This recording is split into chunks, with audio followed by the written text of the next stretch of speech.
Sa video na ito ay pag-uusapan po natin ang isang napaka-importanting balita dito sa mundo ng crypto. Yan, at ito po ay ang Trump Crypto Czar on why the US needs to pay attention to Bitcoin and crypto. Ano nga bang ibig sabihin nito? At paano po ito makakaapekto sa global crypto market? Kung ikaw po ay isang crypto trader o investor dito sa Pilipinas, siguradong may impact po ito sa iyong investments. Kaya ayan, bago po natin pag-usapan yan, ay nais ko lamang po munang bigyang linaw ang aking disclaimer kung saan ang nilalaman po ng video na ito ay hindi po ito isang financial advice. For education and information purposes lamang po ang layunin nito. At ayan po mga crypto, ang nakikita po natin dito ay ang Crypto Czar. Yan, ang Trump Crypto Czar na si Ginoong David Sachs. Ayan, umpisan po natin sa kung ano po ang papel ni Ginong David Sachs sa administrasyon ni Trump. Si Ginong David Sachs ang itinalaga bilang crypto czar ng administrasyon ni Donald Trump. Sa madaling salita, siya po ang pangunahing tao na humahawak sa crypto policy at regulasyon ng gobyerno ng US. Ang administrasyon ni Trump ay mas nagbibigay po ng importansya sa crypto kumpara sa mga naunang gobyerno. Maliban na lang siguro sa El Salvador sa ilalim ni Pangulong Nayib Bukele at sa UK sa ilalim naman ni Rishi Sunak. Isa sa mga dahilan kung bakit tinututukan ito ng administrasyon ay dahil po sa milyong-milyong dolyar na campaign funding mula sa crypto industry. Pero ayon po kay Ginong Sachs, iba ang kanyang pananaw. Hindi lang ito tungkol sa pera, kundi sa potensyal ni Bitcoin at ang blockchain technology. Kaya bakit po kailangang pagtuunan ng pansin ng US ang Bitcoin at saka crypto?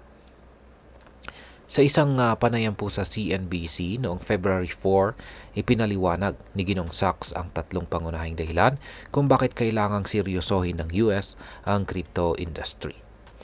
Yan, una, tulad po ng ginto, maaaring gamitin si Bitcoin bilang digital na paraan ng store of wealth. Yan, storage of wealth. Dahil limitado po ang supply nito, marami ang naniniwala na ito ang magiging digital gold sa hinaharap.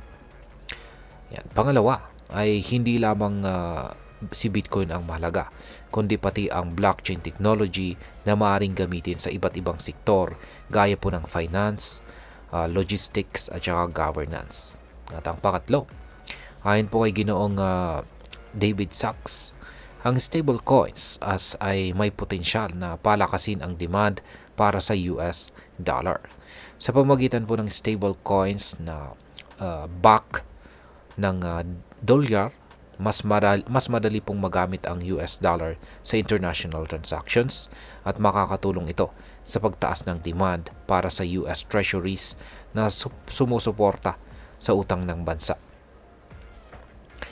Ngayon ay ang sunod ay ano naman po ang ginagawa ng gobyerno ng US tungkol dito.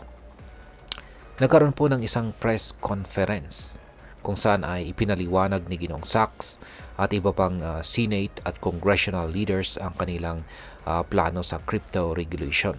Kasama sa mga plano nila ay ang pagbuo ng working groups para sa pag-aaral ng crypto legislation at saka stable coins.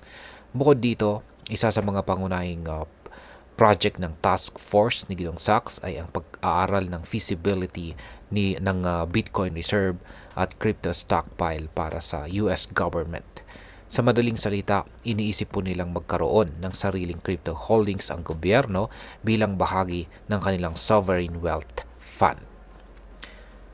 Ngayon ay ano naman po ang maaring maging epekto nito sa crypto market. Ayan. Dahil po sa interes ng US government sa Bitcoin at crypto, malaki ang posibilidad na magkaroon ng mas malinaw at paborableng regulasyon para sa industriya ng crypto. Ayan, maaari itong humantong sa kung magiging mas malinaw ang batas, mas maraming malalaking kumpanya at investors ang papasok sa crypto market, kung saan ay maaaring magpataas ng demand at presyo ni Bitcoin at iba pang mga cryptocurrencies. Dahil na rin po sa pagtutok ng US sa stablecoins, maaaring mas dumami ang paggamit nito sa global finance. Posibleng maka-impluensya ito sa mga central banks na mag-launch ng sarili po nilang digital currency, yan, or CBDC. Yan, maliban dito ay kung magpapatuloy po ang interest ng US sa Bitcoin reserves, maaaring lumakas lalo ang presyo ni Bitcoin sa mga susunod na buwan o taon. At ngayon ay ano naman ang maaaring maging epekto nito para sa atin bilang mga Pinoy crypto enthusiast. Ayan, ang una ay mas marami pong oportunidad sa crypto trading. Kapag nagkaroon po ng mas malinaw na regulasyon sa US, maaaring lumawak ang global crypto market na siyang magbibigay po ng mas maraming oportunidad sa mga traders dito sa Pilipinas. Ayan. Maliban dito ay maaari pong magdulot ng bagong regulasyon dito sa Pilipinas. Dahil ang US ay isang malaking influence or impluensya sa global finance, posibleng sumunod na rin ang Pilipinas sa paggawa ng mas mahigpit na crypto regulations. Yan, at ang panghuli ay ang formal na pagsali ng US government sa crypto ay maaari pong magbigay ito ng mas matatag at predictable na market para sa mga long-term investors. At ayan, bilang panghuli ay ano naman ang aking masasabi tungkol dito. Sa sitwasyong ito, mahalaga pong tayo ay maging updated sa mga crypto news at saka regulation.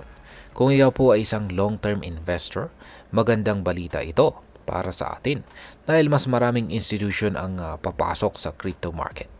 Kung ikaw naman ay isang trader, siguraduhin mong gamitin ang technical at saka fundamental analysis para sa iyong diskarte. At ayan, hanggang dito na lamang po tayo sa video na ito mga ka-crypto. Sana po ay inyong nagustuhan ang aking paliwanag sa video na ito. Kung inyo po itong nagustuhan, pakiclick lamang po ang like button nito. Marami pong salamat sa panonood. Ingat po tayo lagi at God bless po sa ating lahat.